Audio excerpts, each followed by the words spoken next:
მოგესალმებით, მე ნატა ვარ, ეს ჩემი ავტოარხი ავტოპარკია, ეს კი ჩემი დღევანდელი სტუმარი 2020 წლიანი Ford 150 ტრაქტორია.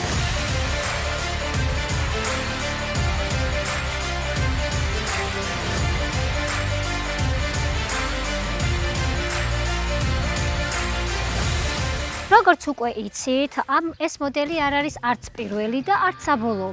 ანუ ამას ყავს წინა მორბედი მოდელები, რომლებიც გამოდიოდა 2010 წლიდან 14-ის ჩათვლით დაღჭრული იყო 5 და 4, ასევე 6 და 2 8 ტიპის ძრავებით. ასევე არის მეორე თავის ტრაქტორები, რომლებიც გამოიმუშავებს 450 ცხენს და აღჭრულია 3 და 5 ეკობუსტ ძრავებით. ესეც სწორედ ეგ არის, ანუ 3 და 5 დევს 450 ცხენი აქვს. და რავი, მე თუ მკითხავთ, ცუდი ნამდვილად არ არის. პლუს დავამატებ იმას, რომ აქვს 10 სიჩქარიანი გადაცემათა კოლოფი. ასევე გამოდის მესამე თაობა ტრაქტორები, რომლებიც უფრო მეტ ცხენს გამოიმუშავებს და ვისაც უფრო მეტად აინტერესებს ცხენები, ოფროუდი და არ არის ორიენტირებული იმაზე, რომ რამდენს დაწვავს ავტომობილი, იმათვის კარგი ვარიანტია. ამ ვარიანტს ალბათ განვიხილავთ იმ ადამიანებისთვის, ვისაც უყვართ ქალაქში მოძრაობაც დიდი ავტომობილით, პლუს საქმისთვისაც კარგად იყენებს და ნუ მოკლედ წვაც ნორმალურია და ფასიც შედარებით კარგია. ავტომობილი რა თქმა უნდა უკონკურენტო არ არის, მას ამერიკული ბრენდების სხვადასხვა კონკურენტები ხავს, მაგალითად Chevrolet Colorado, ასევე Dodge Ram TRX-ი, რომლებიც ნამდვილად არ არიან ცუდი ავტომობილები, პირიქით არაფერს არ ჩამოვარდებიან, მაგრამ მე მაინც Ford-ის მოყვარული ადამიანი ვარ და ეს მოდელი საყოველთაოდ აღიარებულია, ნამდვილად მირჩევნია ყველას. ნუ სხვა ავტომწარმოებლის მოდელებს არ შევადარებ, ვინაიდან მხოლოდ ამერიკული კონკურენტები მაინტერესებს ამ ეტაპზე ამ ავტომობილის. დროა უკვე ავტომობილის ვიზუალის განხილვაზე გადავიდეთ. ჩვენი პიკაპი მოგეხსენებათ ძალიან დიდია, ძალიან, მაგრამ ფორმები და ვიზუალი აქვს ძალიან ლამაზი ამ ყველაფერთან ერთად. ნუ მე პირადად ვერაფერს ვერ დავუწუნებ წინა მხარეს, აი ძალიან მომწონს. ეს დიდი ცხაურა, ეს Ford-ის აღნიშნული წარწერა, ნუ განათებები ხომ საერთოდ აი ლედები აქვს ულამაზესი რა. აი ძალიან ლამაზია. პლუს 2 დამატებითი ლინზა და აი რავი, ძალიან ლამაზია. დაკიდების სისტემა არის Fox-ის, ნახეთ უბრალოდ რა ლამაზია და რა ლამაზად ჩანს, აი ძალიან ლამაზია და ნუ ეს კლირენსი ხო მაღალია და მაღალია, ნუ აბა ახლა როგორ გინდათ, off-road ავტომობილია და სჭირდება ეს კლირენსი რა. ზუსტად ეგრე, ნუ დისკები. ვაიმე, რომ შეხედავთ, იტყვით რომ რაღაცა ფიტისებური დისკია რა, მაგრამ ნუ საბურავი ერთი ფიტის ხელა კი გვაქვს. უკანა მხარის ღირსებაზეც გადავიდეთ და გავხსნათ ჩვენი საბარგული. ნუ გეტყვით იმას, რომ იღება ღილაკით. და აი სისინით ქსიამოვნებს, გადასარევია. ცუდი ის არის, რომ ელექტროჟალუზის დამკეტი არ არის, ანუ ხელით უნდა დავხუროთ ჟალუზი, მაგას გაჩვენებთ, მაგრამ მანამ მთელი რამბები აქვს. ხომ გვინდა ასვლა რა. ამას მივაწვევით, ეს უნდა გამოვწიოთ, ჩამოვშალოთ. ასევე გვაქვს ხელის დამხმარე ბერკეტი აქ. და აი ასე. ეხლა შეგვიძლია ვიდეთ. ძალიან ასე მარტივად. და აი ესენ უნდა მოვქაჩოთ და გადავიტანოთ ჩვენი ჟალუზები. ბოლომდე არ გავხსნი ხალხო, საბოლოოდ არის ეს. თვითონ სივრცე საკმაოდ კარგია დახურულ ვარიანტზე, ანუ საბარგულში შეყრით ყველანაირ ჩემოდანს და ასე და ასე შემდეგ. დაფარებისთვის სამწუხაროდ ცოტა პრობლემა იქნება, მაგრამ მაგას რა თქმა უნდა გაითვალისწინებთ. დანარჩენი იდეალურია, ანუ ეს ზედაპირი სრიალა არ არის, რაღაცა ხავაიანი ზედაპირია და ეს ძალიან მომწონს რა, ანუ სრიალი შანსი ნაკლებია საბარგულში. საკმაოდ მაღალია. და აი ასე. ამას კეტავთ აი ამ ღილაკით. ასე. მერე ამას ეს უნდა მოკაჩოთ. ასე, ნუ დააბრუნებთ მერე თავის ადგილზე. ისე ცავწიოთ. უბრალოდ გეტყვით იმას, რომ არის საკმაოდ პიარა და საშინლად ძიმი კარები და ბევრი ჩალიჩი გჭირდებათ. და რომ მოვიდა დავხუროთ ჩვენი მძიმე კარები, ვაიმე ძალიან მძიმეა ღმერთო. აი ეს. აი, კუთებს ავიყენებ მე. კარი, იცით როგორია? აი, საკმაოდ მძიმეა, დიდია და რაც ძალიან მომეწონა, არის აი ეს ხელის ბერკეტი რა. აი ძალიან სპორტული არის თქო, არა, აი უხდება რა, აი ჯიპური ხელის ბერკეტი აქვს, ნუ ღილაკი აქვს, რა თქმა უნდა, სენსორს არ ველოდებოდი და არც მოუხდებოდა და ნუ აქ გვაქვს კოდი, არავინ რომ არ იფათუროს ჩვენს გარეშე, ჩვენს ავტომობილში. რა იცით ამ ავტომობილით ვის რა გადააქვს დიდ გზებზე, ნუ საფეხურიც რა თქმა უნდა გვაქვს და ამის გარეშე ეს ავტომობილი ფიზიკურად ვერ იქნებოდა. კარი საკმაოდ კარგი ზომის არის, დიდია, ლამაზია, დახვეწილია. სათავსოები გვაქვს ძალიან ბევრი, 1, 2, 3, 4 სათავსო გვაქვს, რომელიც სექციებად არის დაყოფილი. ტყავიც არის გამოყენებული და ყველაზე მეტად რაც მომეწონა ავტომობილში რა, მიუხედავად იმისა, რომ ეს არ არის იმის ავტომობილი, რომ აი უბრალოდ სულ ტრასაზე იდგეს და რავი, ყველაფერი უნდა გამოსცადოს და ასე შემდეგ, პლასტმასი ძალიან ნაკლებია. ფაქტობრივად არც არის, ძალიან კარგი ხარისხის მასალა არის გამოყენებული თვითონ კარზეც. ხელის გამღები ბერკეტი არის ჩემი ფავორიტი, რაღაც ძალიან მომეწონა, აი ძალიან უცხოა და ეს დამატებაც კარბონისებური რაღაც დეტალი ძალიან უხდება. კარზე გვხვდება მემორები, ასევე სარკეების რეგულირება და ფანჯრის დაწევა, რა თქმა უნდა, აუდიო სისტემაც საკმაოდ დიდი დინამიკებია ხალხო, აი ძალიან დიდი. გადავიდეთ უშუალოდ საჭეზე. საჭე კარგი ზომაა. აი არაჩვეულებრივი ზომის საჭეა. ეს დეტალებიც რომ გითხრათ, რომ რაღაც ძალიან ლარნახევრიანი პლასტმასებია თუ არა, აქ უკვე სადღაც 3-3.5-ნახევრიანი პლასტმასები არის გამოყენებული, ეგეც მომწონს და შიდა სივრცე ძალიან მომწონს რა. ანუ იმდენად ლამაზია აქაურობა, რომ აი დაგენანება, რომ ავტომობილი წაიყვანო ტალახში და აგორავო დამპალი ღორევით. კიდევ ერთი ძალიან მაგარი დეტალი, რაც ამ ავტომობილში რომ ჩავჯექი ეგრევე თვალში მომხვდა, არის სიჩქარეების გადამრთველი ბერკეტი. აი არ ვიცი რა, ძალიან ლამაზია და ხვეწილია, იმდენად კომფორტულ ადგილზე, ანუ ხელში იმდენად კარგად მოყვება, რომ ვერ აგიღწევთ ხალხო, ძალიან მომწონს. უბრალოდ ერთადერთი რაც არ მომეწონა არის ის, რომ აი შეიძლება კარგად იყო გადაწოლილი საჭე გეფარებოდეს სიჩქარეების მაჩვენებელ პანელზე და ზუსტად ვერ დაინახო რომ რეჟიმზე გაქვს დაყენებული და ეგ ცოტა არაკომფორტული, აი რომ ინთებოდეს აქ, უკვე თვალისთვის ძალიან კომფორტულია. ნუ რა თქმა უნდა გვაქვს 2 ბოთლის სათავსო და მგონი ეს არის გასაღების გასაღები. ნუ სხვა რამესაც მოათავსებ რა. გასაღებიც ჩვენიურად იდება. ხო, გასაღებსაც გეტყვით რომ არადა არ იცვლება ჩვენი ფორდის გასაღები, უბრალოდ აქ დაემატა რაფტორი, მუსტანგს ცხენია ხატია, ფორდიც აწერია და ნუ მოკლედ. ყველაზე კარგი რაც არის, აი ხალხო აქვს გასაღებით დაქუქვა. ამაზე მაგარი ფუნქცია არ შეიძლება ავტომობილს ქონდეს დღევანდელ დროში რა. მე 23-იანი მაქი მყავს და იმას არ აქვს და ძალიან გამიწყდა ბჭყალებში, ამას აქვს. გვაქვს 2 USB შესაერთებელი, ასევე გვაქვს სათავსოები გვაქვს ძალიან ბევრი. ეს ხალის ჩამოსადები ძალიან დიდია. აქ აქვს შავი ღილაკი, ეგრეთ წოდებული, უნდა მიაწვეთ და აიღება, ანუ ერთი მანქანის ძრავის ხუფია აქ რა. და სათავსოა იმხელა. ძალიან ბევრი და გვაქვს ლუდი. როგორც გვეკადრება რაფტორის მძღოლებს მოკლედ. ოღონდ მათი რა თქმა უნდა არ არის რა. თა რამდენი ლუდი გვაქვს? ძალიან ბევრი. და ხალხო 1-20 ბოთლი ჩაეტევა მინიმუმ ასეთი აქვს. მოკლედ მაგარი საგულაო მანქანაა რა და ჯიქი არის. ამ ზონაზეც გადავიდეთ ხალხო, უნდა გითხრათ 1-2 სიტყვა. ეს მონიტორი ზუსტად ანალოგი არის მუსტანგების და ანუ წინამორბედი ფორდების რა. ზუსტად ასე ირთვება და ზუსტად იგივე გამოსახულება აქვს. ყველაფერი მომწონს რა. აი ეს ღილაკები, ეს ყველაფერი, აი ვერაფერს ვერ დავუწუნებ, ჩემთვის იდეალური ჯიპის, კი არა და პიკაპის სალონია. აქ გვაქვს დამატებით შესაერთებელი 12 ვოლტიანი, რომელიც რა თქმა უნდა გვჭირდება. სათავსო რა თქმა უნდა გვაქვს აქაც. აქ უკვე პატარა სათავსოა, უკვე იმხელა აღარ არის, როგორც აი ამ ზონაზე დატანილი. ამას ცოტათი გადავხდი. აპატიეთ. აუ ეს ადგილი რა ლამაზია, ეს ძალიან ლამაზი დეტალია დამატებული. აქვს კიდევ ერთი პატარა სათავსო აი ამ ზონაზე და იცით როგორი ამბავია, აი გზაზე ხო მიდიხარ, აი სადღაც მთაში მიდიხარ და ვიღაცებს მანქანა გაუფუჭდათ და მოკლედ ჩაიზვი მანქანაში მიყავს და აი ხო იცი ვიღაცებს რო უხარეთ, აი ძმაო აი და ბენზინი ჩაასხი და რაღაცები და აი აქ მოათავსებ მაგ ფულს. ეგ არის მაგისთვის. აუდიო სისტემა Bang & Olufsenis ქონია და მაგარია. მაღალი გამავლობის ავტომობილი ამ აუდიო სისტემით სადაც გინდა წადი ყველანაირად ისიამოვნებ რა იდეალური პიკაპია იდეალური ამაზე კარგი არ ვიცი მზის ფარდაც საკმაოდ ნორმალურია საკმაოდ კარგი და დიდი ზომის არის აუ აქ ნახეთ რა ლამაზი რაღაცეებია ანუ ეს არის პროჟექტორები ან შუქი რომ ჩვენს გემოზე ვაკონტროლოთ წინა მხარეს ეს ზონა მომწონს საკმაოდ დიდია ყველაფერთან ერთად პანორამა ავტომობილს დავქოქავ ახლა და გაჩვენებთ ვაიმე, უკანა ფანჯრები იწევა, მაგარია. აი. პანორამაც უყავს. ძალიან მაგარია.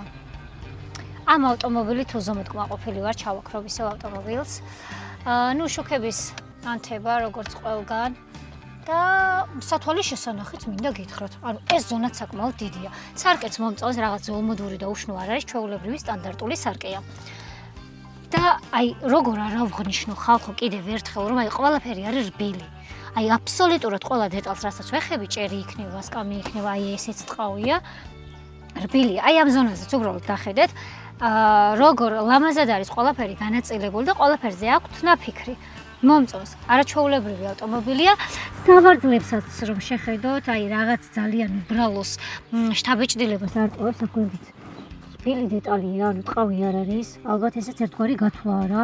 საფხურში კარგი ამბავი იქნება ეს ყველაფერი, იმიტომ რომ არც რეალებ და არც ხელდები ზედმეტად. ფორმა ძალიან მომწონს და სავარძლების რეგულირება თვითონ სკამზეა განთავსებული. დანარჩენი რა შემიძლია გითხრათ სალონზე, ისეთი არაფერი, ჯდომა არაჩვეულებრივი აქვს. გადავიდეთ ახლა უკვე უკანა ზონაში და ვნახოთ როგორია იქ ჯდომა და რამდენად ვისურვებდი რომ ამ ავტომობილის გზავრობის დროს ვინმე უკან ჩამსვას. უკანა ზონაშიც გადმოვინაცვლოთ და მგონია რომ სცენაზე ამოვედი და უნდა ვიმღერო. ძალიან სასიამოვნო შეგრძნება მინდა გითხრათ. წინ ჯდომას მგონი უკან ჯდომას ჯობია, იმდენად კომფორტული და კარგი სივრცეა აქ. გვაქვს 2 USB შესაერთებელი, დამატებით 2 Type-C და 12 ვოლტიანი პორტი, მაგარია. ყველაფერი გაქვს უკან რაც გჭირდება. პლუს 2 ბოთლის ჩასადები, წესით აქაც უნდა იყოს. კი ბატონო, აქაც გვაქვს და მაქსიმალური კომფორტია ყველგან. რავი, ძალიან მომწონს რა. ყველაზე მეტად კიდევ რაც მომეწონა არის ის, რომ აქ არ გვხვდება რაღაც გამყოფები, ეს გაროკები და რავი, ყველაფერი რა. თქვენ წარმოიდგინეთ, თუ გაგიჭირდება და დამალო მოგინდება. ზიხარ რა. ძალიან მომწონს. მანქანაა რა, საჩემოა ზუსტად. კარს მინდა შეგახედოთ კიდევ ახლოდან. ტრანსფორმერი კარი გქონია რა, გქონია რომ უნდა გადაიქცეს. რაღაცნაირი ბევრი ჭრილებია, ბევრი სათავსოებია. ცუდი არ არის, მე ძალიან მომწონს.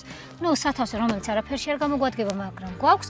ასევე, შუქის ანთება და ამით მარტო მთაში კი არ დადიან, ქორწილებში ხო დადის ხალხი. პიჯაკები რომ არ დაგვეკუჭას, მაგისთვისაც გვაქვს ადგილი. ჩამოვკიდებ და შვენივრად მივხვალ ქორწილამდე. სავარძლები მართლა ძალიან კომფორტულია. ჯდომა კარგია, სივრცე იდეალურია. ამაზე კარგი პიკაპი პირადად ჩემთვის ჯერჯერობით ვერც ერთი ვერ არის. კიდევ გეტყვით იმას, რომ უკანა მხარეს ეს მინები, ეს შუა მინა იხსნება, რომლის ღილაკიც დატანილია წინა მხარის სარკესთან, ზედა მხარეს, მაგას გაჩვენებთ აუცილებლად და ესე ძალიან კარგია. წავედი ახლა. ქავერის ფოტოც ხო უნდა გადავიღო ავტომობილთან და ცოტა ისეთი რა, კარგი. ვაიმე. ძმა ვარ მომკლაშეს მანქანას რეებს ვუკეთებ. რა კაი, აბსოლუტური რო ხარ, მანქანამ ვერც იგრძნო. ესე. გასაღებს დავაკვირდი ახლა რა, არ ველოდებოდი სიმართლე გითხრათ, აქვს საბარგულის გაღებაც. და ძალიან მაგარი რამეა და მოდი დავქუქოთ ჩვენი ავტომობილი. რა კარგი ხმა აქვს და მე ვთხოვ ჩემს ოპერატორს რომ დავიძრათ და გავაგრძელოთ გზა. წავედით. ეს არის ავტომობილი, რომელიც არ უნდა დაგენანოს ცუდ გზაზე სიარულის დროს. ყველაზე მაგარი ის არის, რომ თუ ნელა დადიხარ ამ ცუდ გზაზე და ეს ჩაღრმავებები და რაღაცეები გრძნობს რა მანქანა. მაგრამ როგორც გასი მიაჭერ, მე აღარ გრძნობს. ეს ძალიან მაგარი რამეა რა. იმენა ამისთვის არის შექმნილი. ვერაფერს ვერ გრძნობ რა. იმდენად კარგი სამართავია, იმდენად კარგად მოყვება მანქანა, არ ვიცი რა. ავტომობილს რომ შეხედავ, ვიტყვი რომ მაგარი ხისტი ავტომობილია და საჭეც ანალოგიური უნდა ჰქონდეს რა. რეალურად არც ავტომობილია ძალიან ხისტი და საჭიხოს საერთოდ და იდეალურად მოყვება რა. ყველა შენს რეაქციას სასწავლად აფიქსირებს. სამუხრუჭე სისტემაც ანალოგიურად რა, არ გეშინია არც აღმართზე ასვლის და არც ჩამოსვლის. აი საოცარი სამხუჭი სისტემით არის აღჭურვილი ავტომობილი. დავამატებ იმას, რომ ქალაქში იწვავს სადღაც 15-დან ზევით გააჩნია როგორ პირობებში გიწევს მოძრაობა და ზოგადად ადამიანებსაც გვახასიათებს სხვადასხვა მართვის სტილი, რა სანამ მაგას დამოუყავეს, ალბათ ცოტა უფრო მეც წავს. მე ახლა ბევრს მიწევს ძალიან.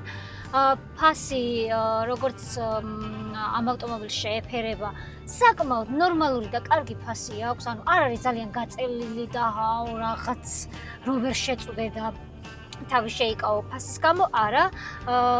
სადღაც 40-დან ზევით შეგიძლიათ რომ მიყიდოთ ნორმალურ მდგომარეობაში, შეიძლება კარგშიც ეს ავტომობილი. სიჩქარეების მაჩვენებელი პანელი ძალიან ლამაზია.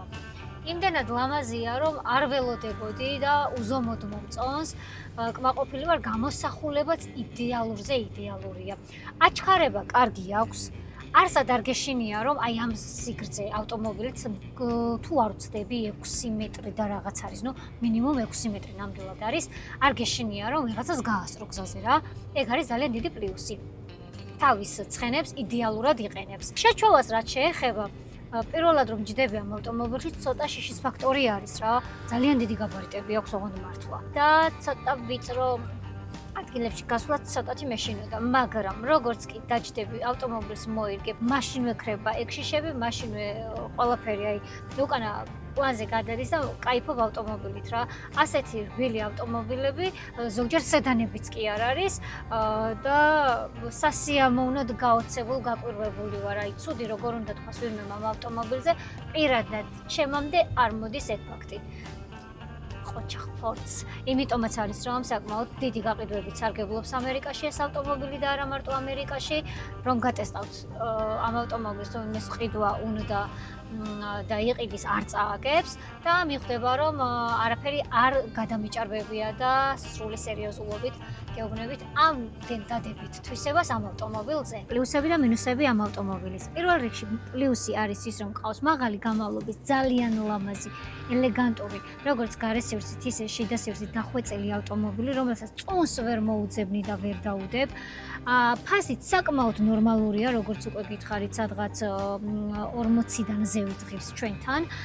პლუსი კიდევ აქვს ის, რომ ქალაქში ძალიან კარგია, ანუ ვიზუალიდან გამომდინარე გეუბნებით ამ ყველაფერს ძალიან კარგი სატარებელია, მთაში ხომ არის და არის ძალიან მაგარი ავტომობილია. მინუსად გეტყვით იმას, რაც უკვე გითხარით, ანუ ქალაქში ამის გაჩერება ცოტა რთული ამბავია, ვინაიდან მინიმუმ 2 მანქანის პარკინგი მაინც გჭირდება, რომ ავტომობილი დააპარკინგო. ანუ ზომა აქვს ძალიან დიდი. დაწვა ამ ეტაპზე მიწერს, რომ მიწვავს სადღაც 22 litrას და რავი, დღევანდელი ცხოვრების პირობებში ცოტა ბევრია, მაგრამ ამ ავტომობილს რაც აყიდულობ, მაგწვისთვის რა თქმა უნდა მზად ხარ. ნეტი ისეთი ნამდვილად არაფერი არ არის, უნდა მოერიდოთ ჩიხებში შესვლას და ვიწრო გზებს. სხვა ყველა სიტუაციაში გადარჩენილი ხარ, იმიტომ რამე თუ არ მოგეწონება, ადგილი და გადაული. მორჩა. მე პირადად ვიყოლიებ თუ არ ამ ავტომობილს, გეტყვით დიდი სიამოვნებით ვიყოლიებ, აი უდიდესი სიამოვნებით გადავიხდი თანხას და არც ერთი წამით არასოს არ ვინანებ, რომ რატო ვიყიდე სიტყვაზე რაფტორი და არა სხვა ჯიპი. სხვა ავტომობილებს რა თქმა უნდა ყველას აქვს ბენზინის ჩასასხმელი. უბრალოდ აქ ხდება, რომ არ გვაქვს ეგრეთ წოდებული დამჭერი, პირდაპირ ჩაასხამთ ბენზინს. დამოვიწყდა მე თქვა, რომ აქვს ასევე ელექტროსაჭე, რაც აი უკომფორტულესია და თანამედროვეობას უსვამს ხაზს. კიდევ იცით რა მაგარი ფუნქცია აქვს, აი მაგალითად ცოტა ისეთი ტანის ადამიანი ჯდება რა და უნდა რომ ეს ფეხის პედლები დაარეგულირო, ეგეც კი არის. აი შეხედეთ, შეგვიძლია ჩვენს გემოზე, ჩვენი სურვილისამებრ ვარეგულიროთ ეს. ანუ აზრზე ხართ რა მაგარი რამე აქვს ამატებული? მე ძალიან მომეწონა, სხვაგან სიმართლე გითხრათ არ შემიჩნევია, ან ყურადღება არ მიმიქცევია რა. ძრავის ხუფი. ასეთი აი სპორტული რაღაცა ლამაზი მახასიათებლებით, ანუ კარგი ჭრილები აქვს, ოღონდ ვერ უწოდები ხალხო. ძალიან ლამაზი ძრავის ხუფი აქვს, არ არის რაღაც უბრალო, ფორმებიც კარგი აქვს. ანუ ერთფეროვანი, ერთხაზოვანი ავტომობილი არ არის რა. იფიქრეთ როგორც იმაზე, რომ მაღალი გამოვლობის უნდა ყოფილიყო, იმაზეც იფიქრეთ, რომ ზიხარ ავტომობილში და ამ ხელად თანხას იხდი. ვიზუალურადაც ყავდეს იდეალური ავტომობილი. ძრავის ხუფით ავხადეთ. უბრალოდ ამიხადეს, იმიტომ რომ მე ვერ მოვერიე. გმადლობთ. რას ხედავთ იმას, რომ რა ყველაფერს ფაქტობრივად, ყველაფერი ჩანს. რომ გითხრათ რაღაცა ლამაზია და ვაიმე გადავერიეთ არა, ძალიან მიყრე მოყრილია და არ მომეწონა რა. ისევ დავაფაროთ ჯობია. უბრალოდ ახლა ეს როგორ უნდა დავაფარო მე არ ვიცი. სამწუხაროდ არ მომეწონა. ეხლა ვიწოლოთ. ვაიმე ძალიან მძიმეა ხო.